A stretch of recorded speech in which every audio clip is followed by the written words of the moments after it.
Hi, friends, and thanks so much for being here. I have an awesome tip to share with you today for a really fantastic card design that is a classic. You may have seen it before, but we are going to make it in maybe a tenth of the time of the old classic way. Let's take a look at it.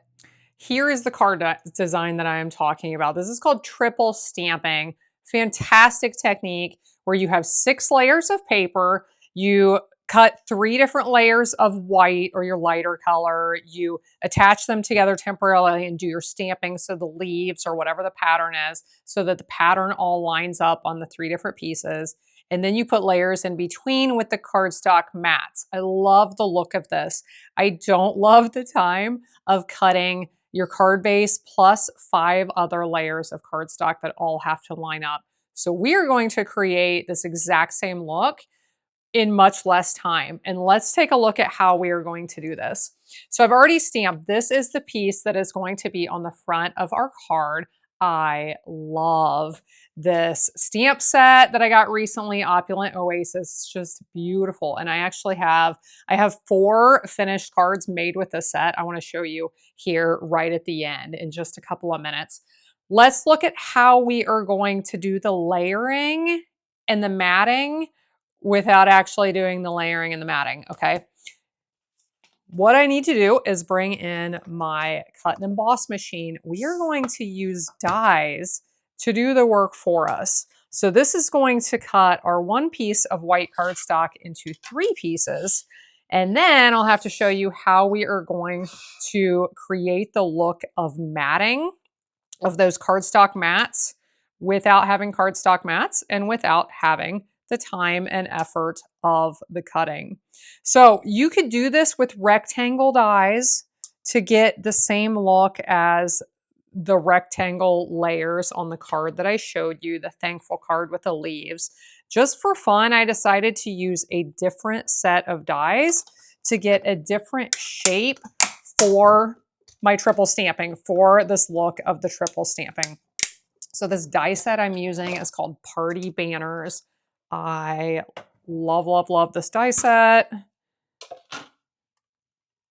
The shapes are, the sizes, they're really close together, so you can really create a lot of layers with this if you want to.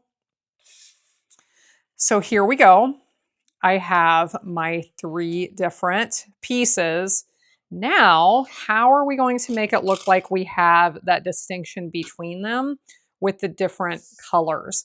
And we have several different options for that. So let me share one of them, which is this, to apply ink right to the edge. And you can do this with several different tools, sponges, sponge daubers, blending brushes.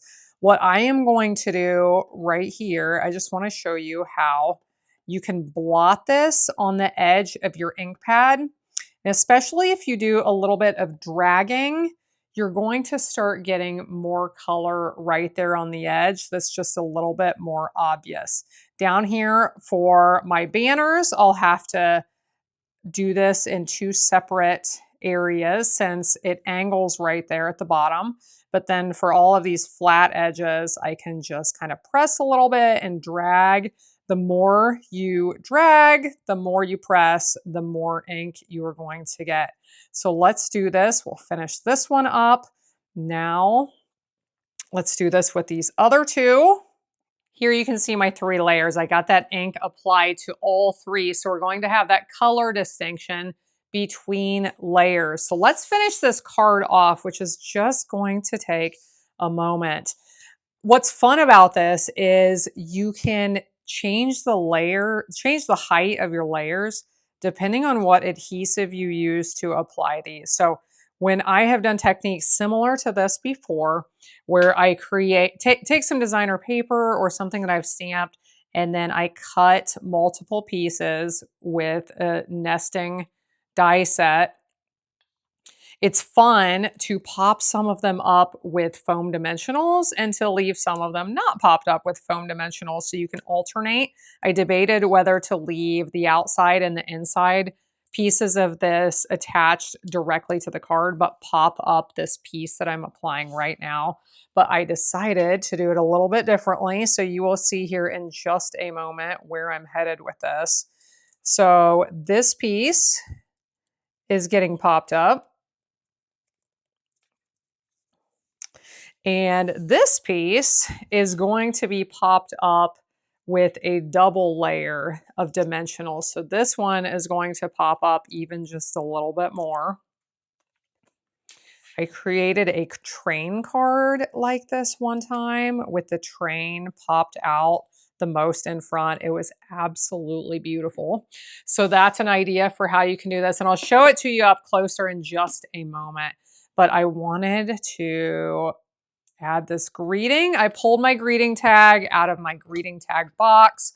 One of my favorite tips. I know this has helped tons of you to prep and organize greeting tags in a tackle box or some other type of organizer. But here you can see the multiple layers, how that is popped up. We have that look of the triple stamping. We have a different shape because I chose the banners die set. But like I said, you could do this with rectangles. You could do this with circles. You could do this with any shape of dies that you want. Ink around that edge to get that distinction between layers.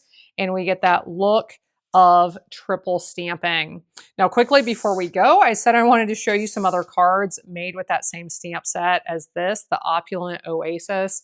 They are just so pretty. So I wanted to pull these in. I made a tutorial for these not too long ago.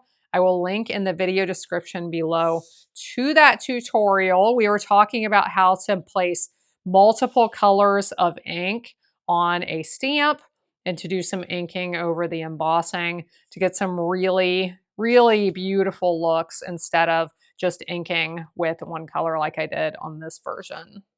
Thanks for being here. I hope you can use this tip in your crafting soon. Make sure you are subscribed if you're new here.